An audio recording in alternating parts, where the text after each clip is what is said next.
राम राम दोस्तों, जय हनुमान। दोस्तों, इस टॉपिक में, इस वीडियो में आपको बताने का प्रयास मैं ये करना चाहता हूँ कि ये प्रभु श्री राम मतलब लक्ष्य जो हनुमान जी महाराज हैं वो किस तरह इस धरती पर वास कर रहे हैं, ऐसा कैसे हुआ, किस कारण वैसे ऐसा हुआ।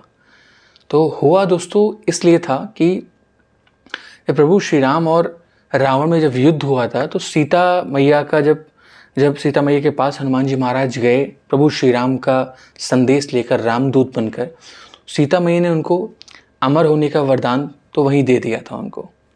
पर जब राम जी ने रावण का वध किया तो उसके बाद जब वो वापस अयोध्या आए, उन्होंने अयोध्या का राजपाट देखा, कई वर्षों तक देखा, कई सैकड़ों वर्ष तक देखा उन्होंने उस राजपाट को। उसके बाद जब राम जी का समय आया देह त्याग का, कि देह त्याग करके उन्हें वापस अपने बैकुंठ धाम जाना है, अपने घर जिसे रघुबरपुर भी बोलते हैं, बैकुंठ धाम जाना है, तो प्रभु श्री राम चिंतित हो उठे कि वह स्वयं तो चले जाएंगे बैकुंठ धाम, पर उनके भक्तों की रक्षा और उनका मार्गदर्शन यहाँ कौन करेगा। तो इसी भाव से चिंतित होकर उन्होंने टकटकी निगाहों से हनुमान जी महाराज की ओर देखा। हनुमान जी महाराज ने उनके भाव को तत्क्षण तुरंत अनुभव कर लिया कि प्रभु श्री राम हमारे क्या चाहते हैं। अब वहाँ पे ऐसा हुआ कि हनुमान जी महाराज ने उनके कहने से पहले, क्योंकि प्रभु श्री राम के भक्त शिरोमणि रहे हैं हनुमान जी महाराज, उनकी भक्ति जैसी भक्ति पूरे ब्रह्मांड में कोई कर ही नहीं सकता।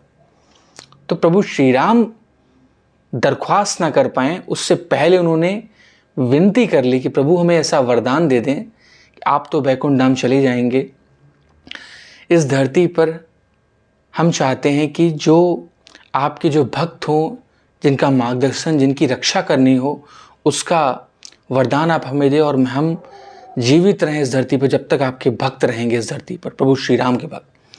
प्रभु श्री राम ने तुरंत उनको वरदान दिया कि आप जब तक इस धरती पर हमारे भक्त हैं तब तक आप यहाँ उपस्थित रहेंगे, उनका मार्गदर्शन करेंगे, उनको हम तक पहुँचाएंगे, उनके मनों को हमारे चरणों तक पहुँचाएंगे, उनका मार्गदर्शन करेंगे, उनको सुख प्रदान करेंगे, उनको कष्टों से दूर निकालेंगे।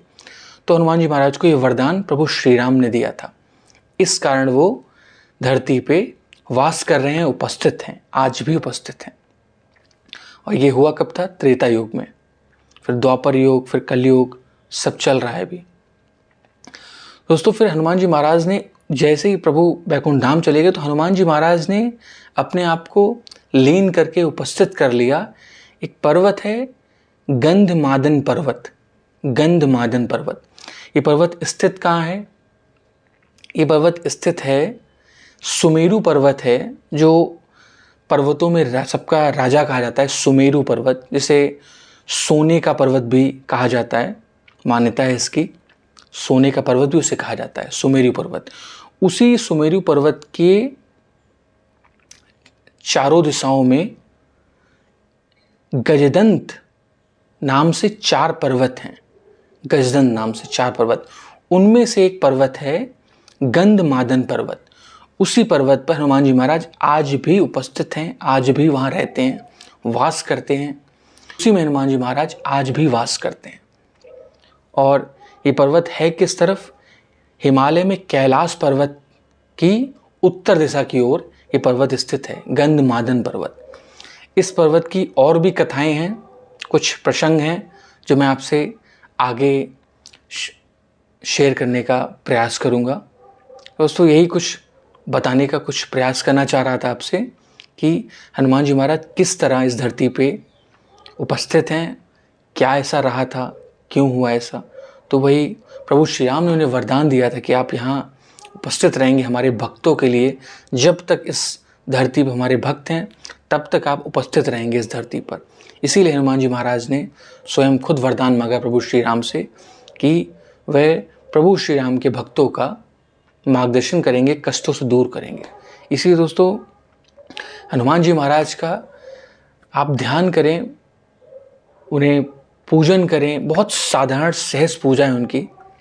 बस हमें अच्छाई से चलना होता है, धर्म के रास्ते चलना होता है, दिखावा नहीं करना है। बस ये है कि दूसरों का बुरा नहीं करना है और कोशिश करनी है कि हमसे अगर कोई हेल्प किसी की हो सके इस शरीर से तो हम प्रयास कर सकें, क्योंकि उसके लिए भी सामर्थ्य हमें भगवान ने ही दी है। तो हम कर सकें तो आप खुद समझेंगे हमारा जो मन है इतना साफ हो जाएगा, इतना क्लीन हो जाएगा, बुद्धि हमारी इतनी अच्छी हो जाएगी कि हम पल पल हम बहुत खुश रहेंगे।